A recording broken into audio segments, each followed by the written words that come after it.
Welcome back to Mindfuel Studio. In Chapter 6 of the Kite Runner, winter arrives in Kabul and the long-awaited kite-fighting tournament begins. For Amir, this event is more than just a game, it is his chance to finally make Baba proud. With Hassan by his side as the loyal kite runner, Amir prepares for the biggest challenge of the season. Let's see what happens next. Winter. Here is what I do on the first day of snowfall every year. I step out of the house early in the morning, still in my pajamas, hugging my arms against the chill. I find the driveway, my father's car, the walls, the trees, the rooftops, and the hills buried under a foot of snow. I smile. The sky is seamless and blue, the snow so white my eyes burn. I shovel a handful of the fresh snow into my mouth. Listen to the muffled stillness broken only by the cawing of crows. I walk down the front steps, barefoot, and call for Hassan to come out and see. Winter was every kid's favorite season in Kabul, at least those whose fathers could afford to buy a good iron stove. The reason was simple: they shut down school for the icy season. Winter to me was the end of long division and naming the capital of Bulgaria, and the start of 3 months of playing cards by the stove with Hassan, free Russian movies on Tuesday mornings at cinema park, sweet turnip _kurma over rice for lunch after a morning of building snowmen. And kites, of course. Flying kites. And running them. For a few unfortunate kids, winter did not spell the end of the school year. There were the so-called voluntary winter courses. No kid I knew ever volunteered to go to these classes. Parents, of course, did the volunteering for them. Fortunately for me, Baba was not one of them. I remember one kid, Ahmad, who lived across the street from us. His father was some kind of doctor, I think. Ahmad had epilepsy and always wore a wool vest and thick black-rimmed glasses. He was one of Asef's regular victims. Every morning I watched from my bedroom window as their Hazara servant shoveled snow from the driveway, cleared the way for the black opal. I made a point of watching Ahmad and his father get into the car, Ahmad in his wool vest and winter coat, his school bag filled with books and pencils. I waited until they pulled away, turned the corner. Then I slipped back into bed in my flannel pajamas. I pulled the blanket to my chin and watched the snow-capped hills in the north through the window. Watched them until I drifted back to sleep. I loved wintertime in Kabul. I loved it for the soft pattering of snow against my window at night, for the way fresh snow crunched under my black rubber boots, for the warmth of the cast-iron stove as the wind screeched through the yards, the streets. But mostly because, as the trees froze and ice sheathed the roads, the chill between Baba and me thawed a little. And the reason for that was the kites. Baba and I lived in the same house, but in different spheres of existence. Kites were the one paper-thin slice of intersection between those spheres. Every winter, districts in Kabul held a kite-fighting tournament. And if you were a boy living in Kabul, the day of the tournament was undeniably the highlight of the cold season. I never slept the night before the tournament. I'd roll from side to side, make shadow animals on the wall, even sit on the balcony in the dark, a blanket wrapped around me. I felt like a soldier trying to sleep in the trenches the night before a major battle. And that wasn't so far off. In Kabul, fighting kites was a little like going to war.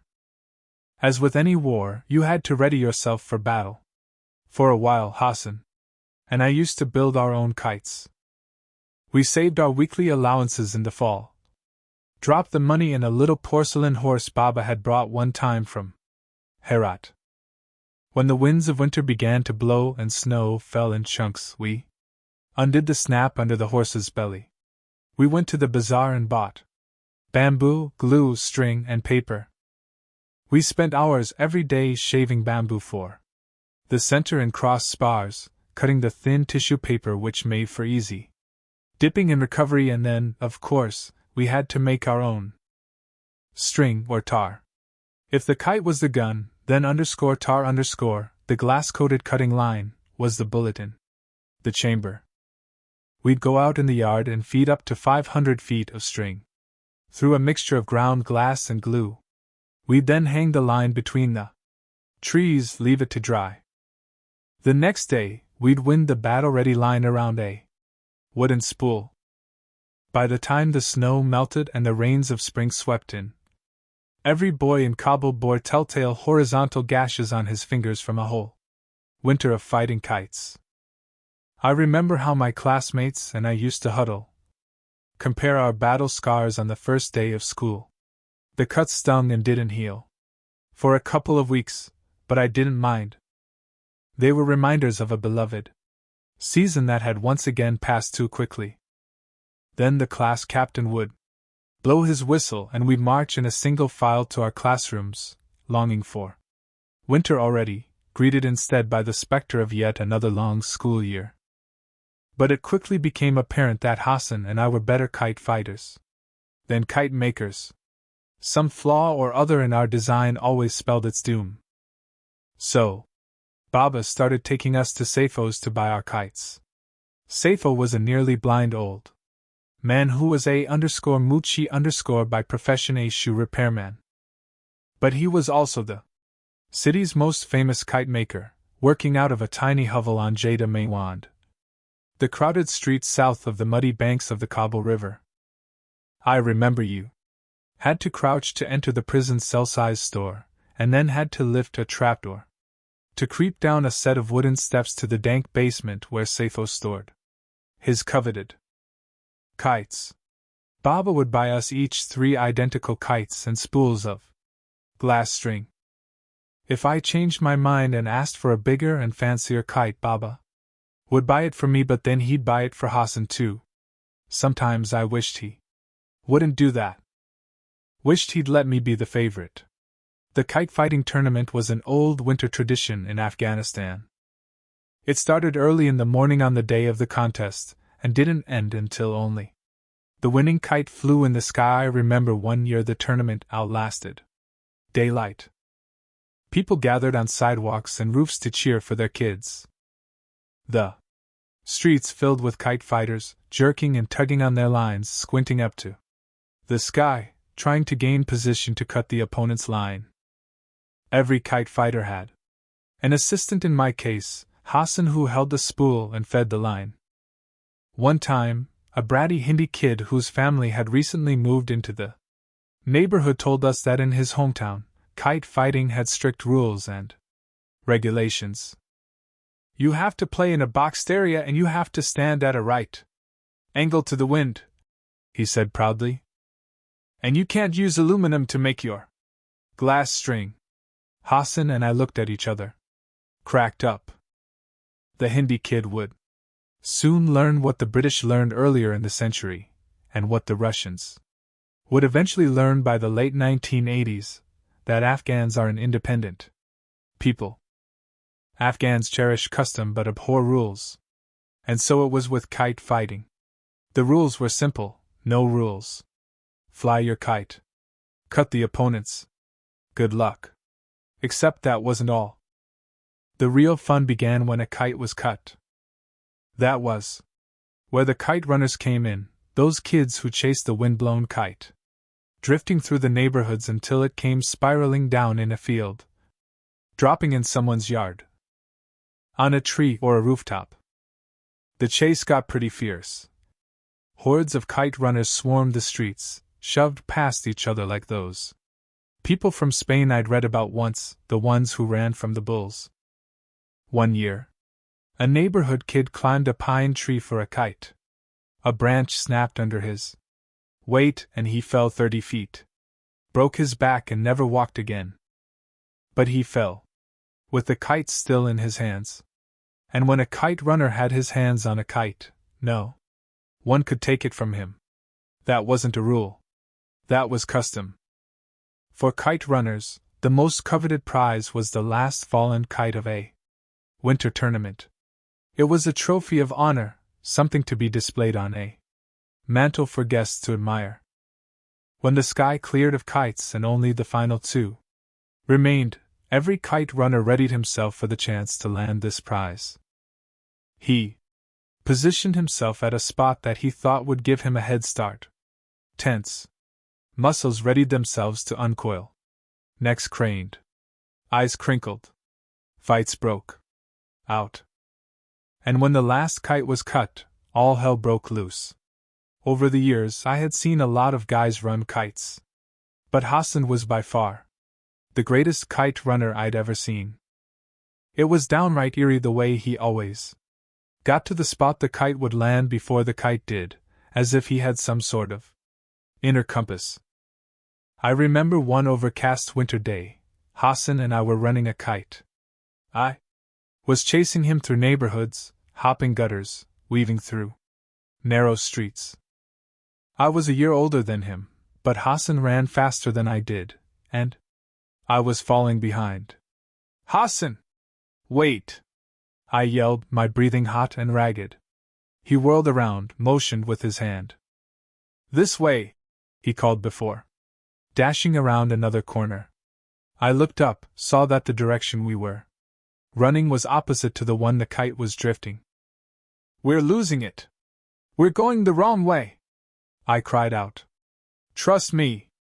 I heard him call up ahead. I reached the corner and saw Hassan bolting along, his head down, not even looking at the sky, sweat soaking through the back of his shirt. I tripped over a rock and fell. I wasn't just slower than Hassan but clumsier too. I'd always envied his natural athleticism. When I staggered to my feet, I caught a glimpse of Hassan disappearing around another street corner. I hobbled after him, spikes of pain battering my scraped knees. I saw we had ended up on a rutted dirt road near Estiquiel Middle School. There was a field on one side where lettuce grew in the summer, and a row of sour cherry trees on the other. I found Hassan sitting cross-legged at the foot of one of the trees, eating from a fistful of dried mulberries. "What are we doing here?" I panted, my stomach roiling with nausea. He smiled.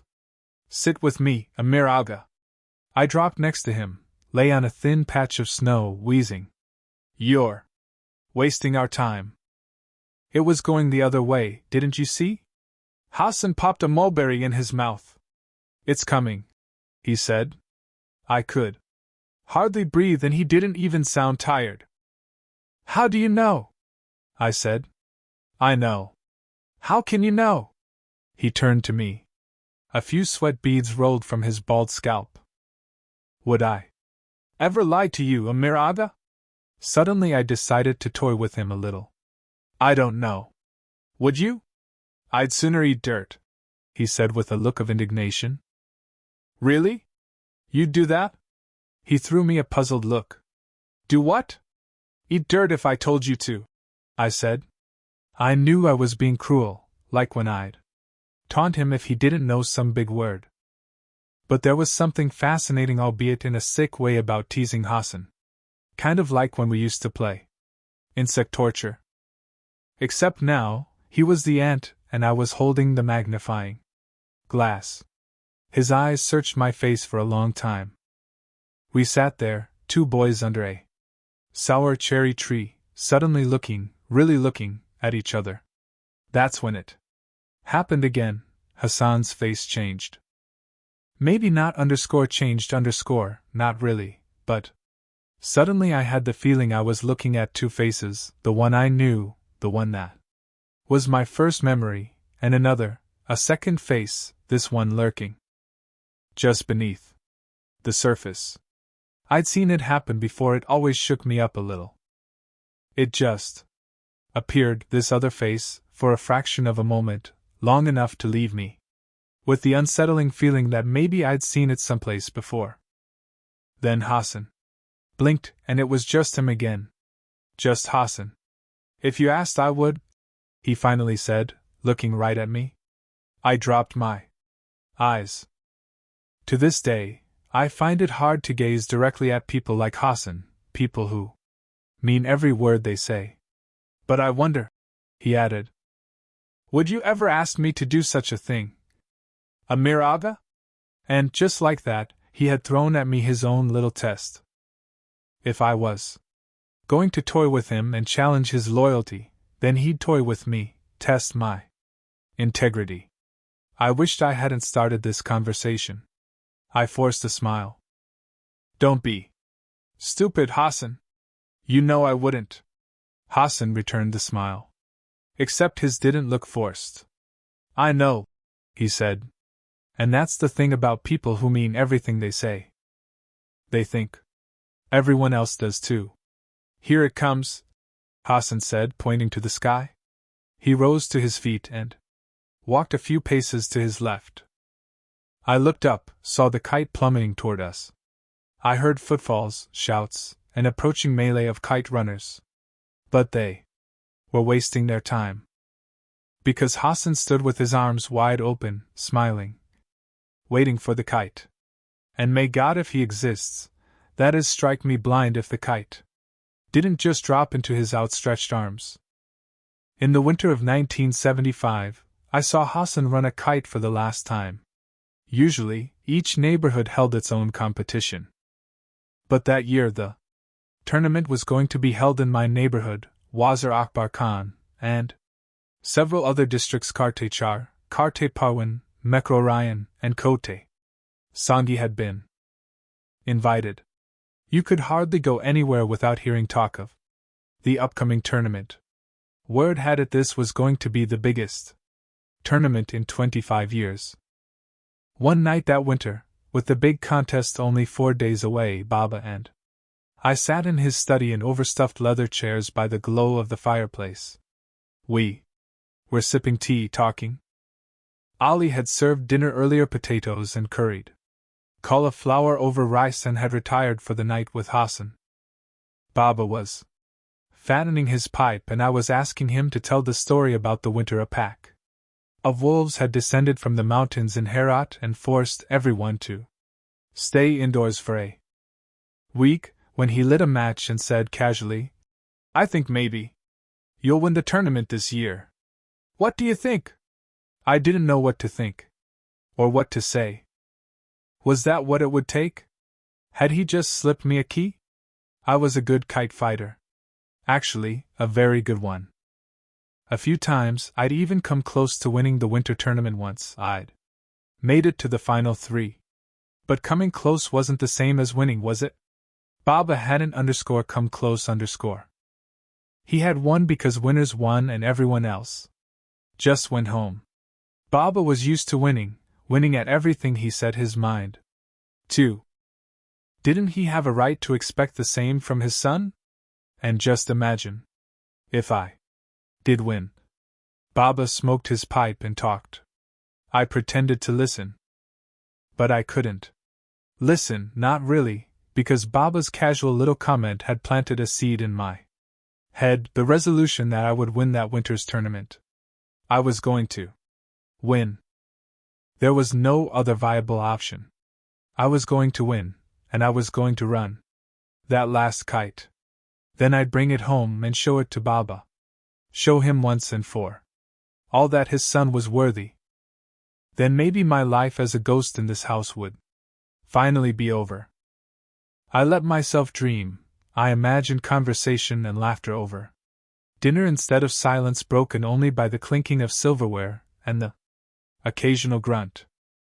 I envisioned us taking a Friday drive in Baba's car to Pagman, stopping on the way at Garga Lake for some fried trout and potatoes. We'd go to the zoo to see Marjan the lion, and maybe Baba wouldn't yawn and steal looks at his wristwatch all the time. Maybe Baba would even read one of my stories. I'd write him 100 if I thought he'd read one. Maybe he'd call me a Mirjan like Rahim Khan did.